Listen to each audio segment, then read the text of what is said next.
ეს იმიტომ დავყარეთ, რომ მდინარე არ გამოსულიყო აქეთო. მდინარე გუბაზეული, რომელიც უყურებს ჩვენს უბანს პირდაპირ. ეს ნაპირსამაგრი კუბიკებისგან, ეგრეთ წოდებული კუბიკებისგან იყო აშენებული 85-ში თუ 86-ში.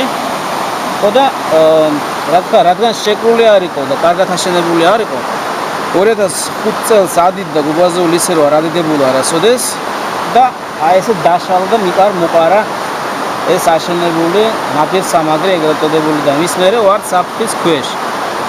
საგზაო მშენებლობის დროს არ ვიცი 2007-ში, 8-ში უფრო იყო გეგმა გააკეთეს საგზაო მთელი სანაპირო დაგვიგეგმა, მაგრამ განხორციელება იმ გეგმას არ ეწერა და ვართ ასე საფრთხის ქვეშ რა ამ მდინარემ გააღრმა კალაპოტი პირდაპირ ჩვენს უბანს უყურებს, ხედავთ ვართ აქ 15 მოსახლე და ჭირდება დახმარება, რათა აღვადგინოთ ეს ნაპირსამაგრი და დავიცვათ წავი სტიქიისგან. აი წყალი დიდდება. ჩამევიდა მოსახლეობაში და წაგვილეკა ყველაფერი. ეგერ საკარიაში შევიდა, ქათმები და ხოცა. აგერ ხალხი ააწრიალა. ამ მდინარიდან ვარ ძალიან საშიშროებაში რა. მთელი მოსახლეობა განამარტონა.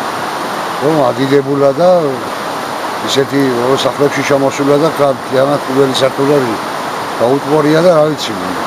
ყოლები დაღუპა და რა საქონელი ისა ყველაფერი ძალეგადა წაიღო. ძალიან საშიშროებაში ვართ ყოველ ადიდებაზე და აი თუკი წვიმები და ამინდები რო გაუარესდება 2-3 დღე 4 დღე როცა პასტაიანად ცუდი ამინდებია უკვე მართლაც რომ საშიშროება და ღამის გაცევაც ვეშინია როგორ ვათივეთ ღამე რო არ წავიდა.